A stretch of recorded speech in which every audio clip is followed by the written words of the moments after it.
Hello, good morning, જય શ્રી કૃષ્ણ. તો આ સવારનો સમય છે, 11 વાગ્યા સવારના. તો બસ હું અહીંયા જો પાણી ચડાવી બીલીને અને થોડીક વાર ગેલેરીમાં ઊભી રહી હતી. તો કોને આવી રીતે ગેલેરીમાં ઊભું રહેવું ને તડકામાં ગમે છે મને કહેજો. મને તો બહુ જ ગમે છે અને આવી રીતે બસ ગ્રીનરીને જોયા કરવાનું પણ બહુ જ મને પસંદ છે. એટલે બસ આજે મેં માથું ધોયું હતું ને એટલે પણ થોડીક ઠંડી બહુ લાગતી હતી. એટલે પછી થોડીક વાર હું 10-15 મિનિટ ઊભી રહી તો મને બહુ મજા આવી, બહુ ગમ્યું. એટલે તડકો અત્યારે થોડો થોડો કૂણો આવતો હોય ને તો બહુ મજા આવે છે. તો બસ જો પછી અંદર આવી અને હું છે ને મેં અહીંયા ધૂપ કર્યો છે તો ધૂપ દેખાડતી હતી. તો ધૂપ હું છે ને આવી રીતે રૂમની વચ્ચે જ મૂકી દઉં છું એટલે છે ને બધે એનો ધુમાડો ફેલાઈ જાય ઘરમાં. તો આમ લઈને ફેરીએ ને આવી રીતે તો છે ને હાથમાં લઈને બધે ફેરવવું નથી પડતું. અને અત્યારે તો શિયાળામાં બારી બારણા બંધ હોય એટલે મસ્ત સુગંધ પણ આવે છે. અહીંયા મારી પૂજા પણ પતી ગઈ છે એટલે બસ હવે હું મારી બુક વાંચીશ. તો પછી આ સીધો સાંજનો સમય છે. સૌથી પહેલાં આ છે ને ભાત સવારના પડ્યા હતા ને તો એને હું છે ને આમાં કરી અને છૂટા કરી નાખીશ થોડાક. તો અહીંયા કુકર લઈ લીધું છે મેં. તો ઘી મિક્સ કરવાનું.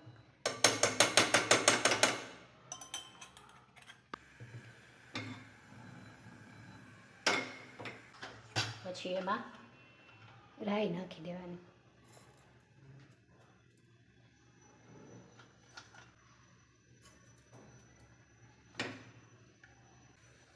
અને એને થવા દેવાનું વઘારને.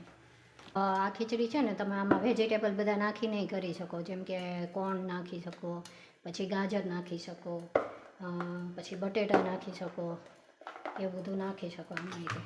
પછી લીમડાના પાન નાખવાના. અને આ છે ને તજનો કટકો એક થોડોક હું નાખીશ એટલે સુગંધ સરસ આવે.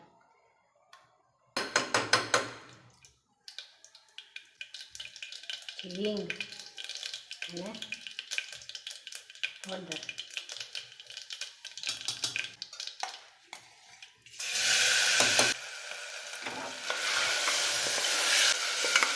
તો છે ને અમે તો ખીચડી કરીએ ને તો હંમેશા છે ને ભાત ઓછા લઈએ અને દાળ વધારે નાખવું, એવી જ રીતે ખીચડી બનાવીએ છીએ. બંને સરખે ભાગે નથી લેતા કારણ કે હેલ્થના ઓલાથી જોઈએ ને તો એવી ખીચડી વધારે સારી.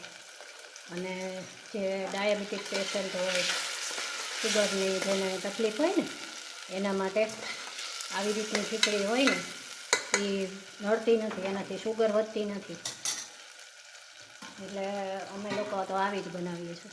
હું સાદી ખીચડી બનાવું ને મગની દાળની કે એવી તો પણ ભાતનું પોર્શન સાવ ઓછો લઉં, ચોખાનું, અને દાળનું પોર્શન વધારે લઉં છું. તો બસ આ ભાત હવે વઘારાઈ ગયા છે. હવે મીઠું નાખી દઉં એમ.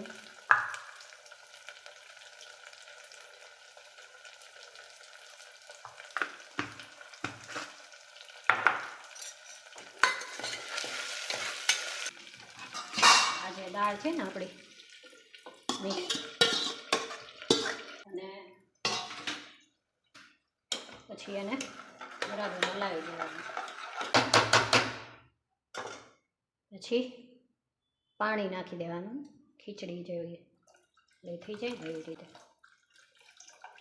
તો એક આખો લોટો મેં પાણી નાખી દીધું છે આમાં. પછી એમાં થોડું ધાણા જીરું પાવડર નાખીશું.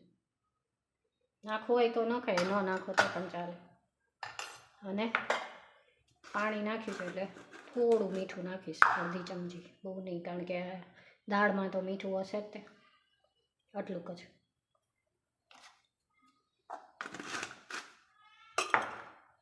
અને ખીચડી છે એટલે ઘી તો નાખવું પડે, એટલે આખી ચમચી આખી ભરી અને ઘી નાખી.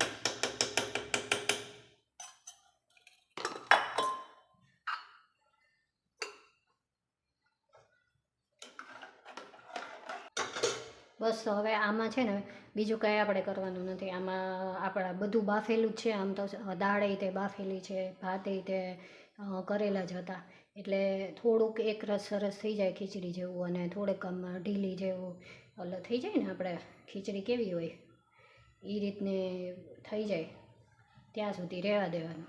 પછી આપણે થઈ જશે. એટલે લગભગ 10 મિનિટ જેવો સમય લાગે છે.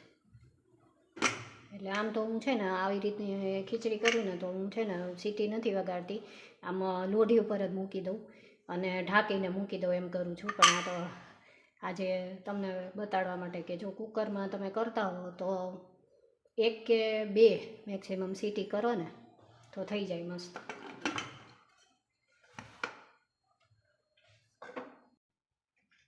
તો અહીંયા કુકર થાય ને ત્યાં સુધી હું અહીંયા ભાખરી કરી નાખીશ. તો જો હું છે ને ભાખરીમાં આવી રીતે ફુલાવીને કરું છું. તો આવી રીતે આપણે ફુલાવીને કરીએ ને તો આ ગમે એટલા સમય સુધી આવી રીતે પડી રહે ને તો એ છે ને ખટખણે નથી થતી જરાય, અને આમ ચવડ જેવી નથી થતી. કારણ કે આ પડ છે ને આખું આપણે રોટલો કરીએ ને એ રીતે આખું નીકળી જાય, એટલે એકદમ પહોંચીને એવી જ રહે છે. અને ખાવામાં તે ટેસ્ટમાં ફેર પડી જાય છે. તમે ટ્રાય કરજો આવી રીતે. બસ આવી રીતે 3-4 ભાખરી જ છે.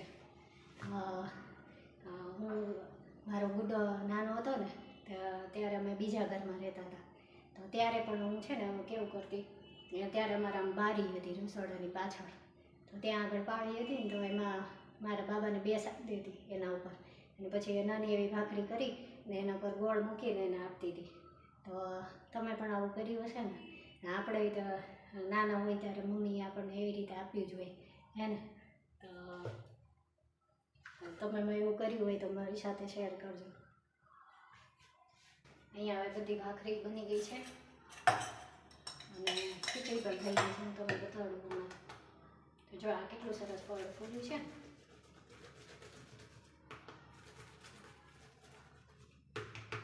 આમ કરીને ઘી લગાડી દેવાનું. મારી બેને શીખવાડ્યું તો મને. જો સરસ છે મસ્ત ખીચડી. જો એટલી સરસ થઈ ગઈ. હજી આને છે ને ઠરવા દઈશું, એટલે હજી અડધી પોણી કલાક જેવી થશે ને એટલે એકદમ સરસ. એમ કહે ને કે ખીચડી એટલી સીજાવીએ ને એટલે વધારે સરસ થાય. એમ સીજાવશું ને એટલે મસ્ત થઈ જશે. પછી આપણે જમવા બેસીએ ને ત્યારે ફરીવાર એકવાર સીટી કરી નાખીએ ને તો પછી એવી ને એવી જ રહે. એટલે અત્યારે થોડીક વાર છે ને બંધ ગેસ આપણે આવી રીતે ઢાંકી અને એને સીજાવા દેવાનું. થઈ ગયું છે મારે રસોઈનું કામ, એટલે હવે અહીંથી બધું સાફ કરી નાખું.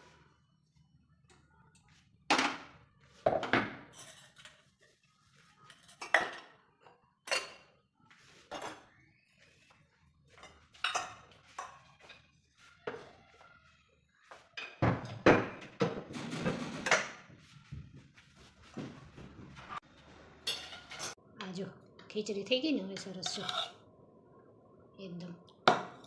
હું તમને આમાં કાઢીને બતાવું. જો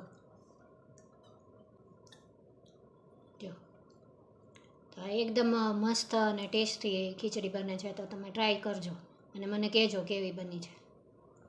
આવી ખીચડી તમે ટ્રાય જરૂર કરજો. બહુ ટેસ્ટી બને છે, કારણ કે દાલ ફ્રાયમાંથી આપણે બનાવીએ એટલે દાલ ફ્રાયમાં તો આપણે ડુંગળી ને લસણ ને ટમેટાં મરચાં બધું જ નાખેલું હોય, કોથમીર, એટલે બીજું કંઈ ન નાખો તો પણ ચાલે એવી મસ્ત બને છે. તો અમારા ઘરમાં બધા ખીચડી બધાને બહુ ભાવે છે, તો તમે પણ ટ્રાય કરજો. અને એકવાર હું છે ને દહીં સાથે કેવી રીતે વઘારીને કરાય ને ખીચડી એ પણ દેખાડીશ. તો હવે મારો બ્લોગ આવશે મંગળવારે આવશે, તો જોવાનું ભૂલતા નહીં. અને જો આ બ્લોગ ગમ્યો હોય તો એને લાઈક કરી દેજો અને મારી ચેનલને સબસ્ક્રાઈબ કરજો. Thank you. જય શ્રી કૃષ્ણ.